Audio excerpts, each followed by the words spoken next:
Chapter 3, Already Unlocked. A mysterious military dog tag unlocked the legendary Spirit Spring space. As the miraculous water brought color back to the children's cheeks, Kelly knew she finally had leverage. A tube of hand cream bought a nurse's sympathy. A masterful performance earned the sheriff's letter of passage. Just as she prepared to deal the final blow to her parasitic family of origin, she heard the last sound she expected. The old bloodsuckers, who'd just escaped the fire, were already at the door of her so-called home. Kelly picked up the dog tag. With an eye trained in her past life by auctions and antique shops, she instantly recognized its unusual material, more like some rare alloy or vintage military insignia, not standard issue for a common soldier. But the Carlsons had been miners for 3 generations.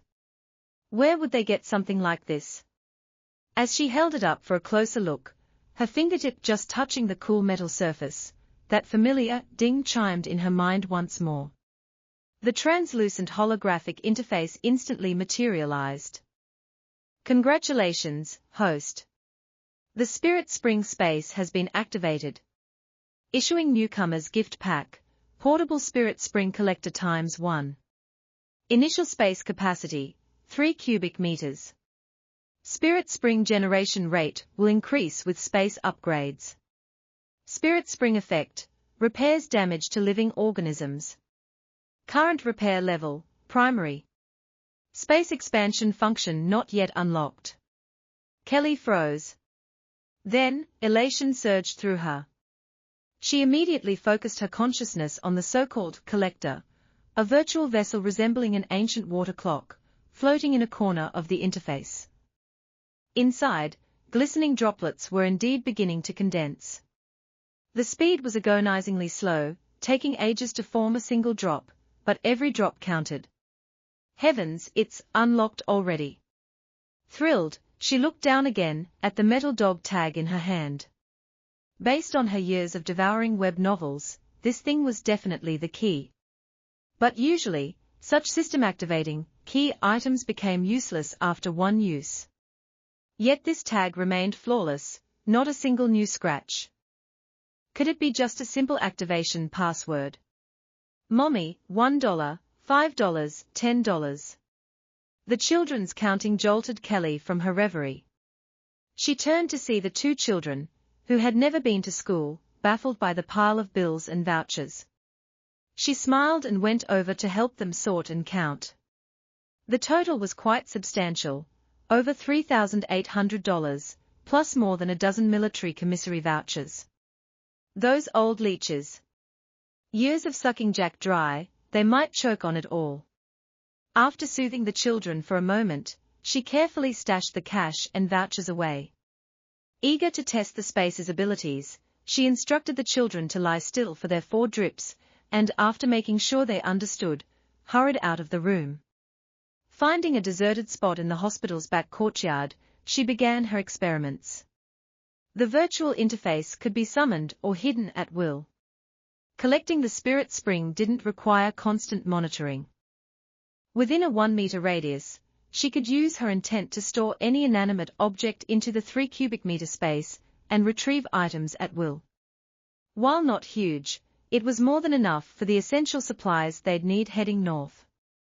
What a tremendous help. And the Spirit Spring, it was a godsend. She'd been worried that 3 days in the hospital was too long, leaving room for trouble. Now, with the spring, the children might recover faster. An idea struck her. She rushed to the general store across from the hospital, bought oatmeal cookies and peanut butter, and deliberately picked out a tube of hand cream, not a famous brand, but a decent local gift. Back in the room, she gave the cookies to the delighted children.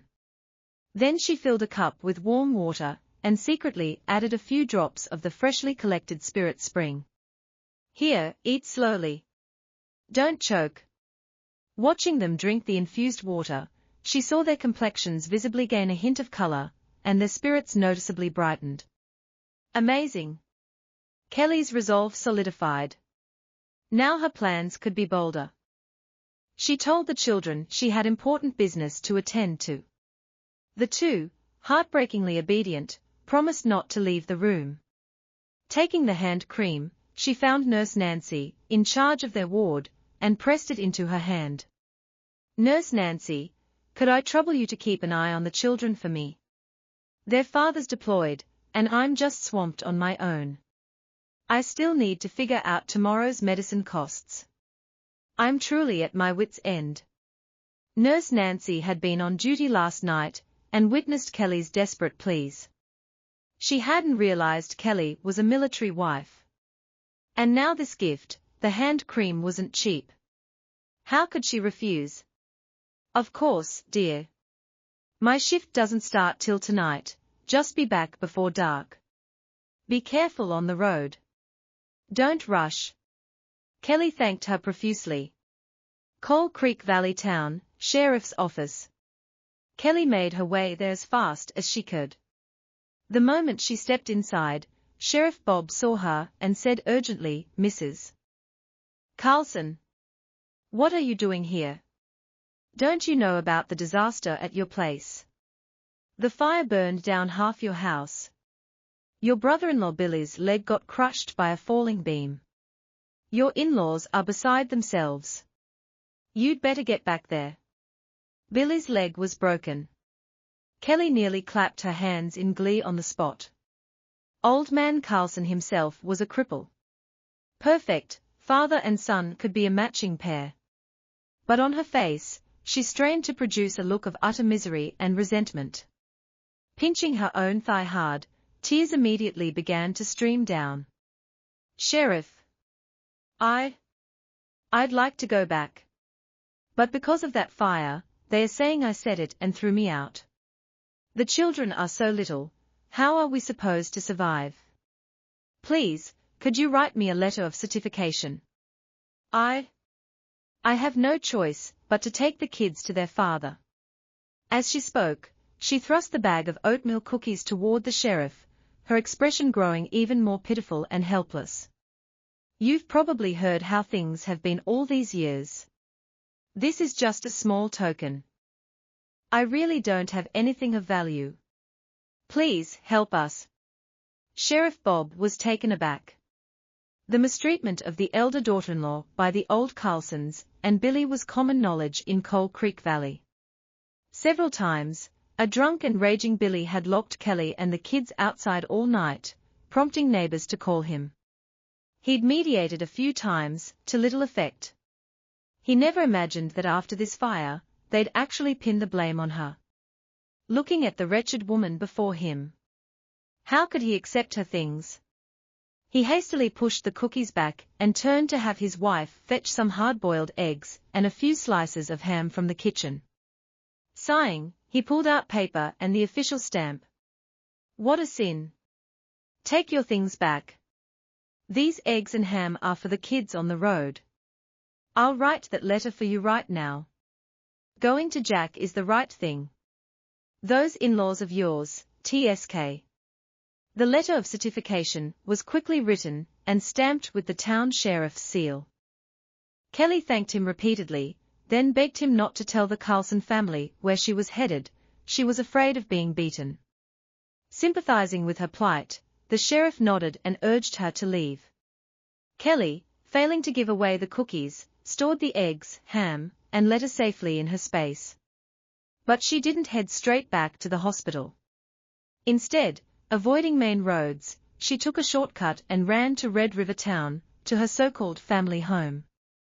The two towns weren't far apart. The original Kelly's parents were profoundly son-obsessed, caring only for their precious boy. When they sold her off, they kept every cent of the bride price, and even pocketed all the meager savings she'd scraped together from waitressing and odd jobs in her teens. Later in the original story, when her children were deathly ill, Kelly had returned to beg for help. Her family had coldly chased her away, dismissing her with the old saying, "A married daughter is like spilled water." They refused to lift a finger. Meanwhile, they turned around and splurged on a brand new furniture set and a used pickup truck for their son, throwing him a lavish wedding. Her younger brother Tommy, whom she'd practically raised, claimed all the spoils without a shred of guilt. He even callously told her, "If you can't make it, Just take the kids and jump in the river. These memories flooded back. Since she was leaving for good, Kelly wasn't about to let these vampires off easy. But just as she reached the door of her family's dilapidated trailer home, she heard fierce arguing inside. Covered in soot, clearly straight from the fire, Old Man and Mrs. Carlson were shouting at the top of their lungs. "Goddamn swindlers! You must have put your little hussy up to stealing our money for your son's truck and wedding. Cough up that cash today, or no one walks away from this." Kelly's heart seized. How had they tracked her here so fast?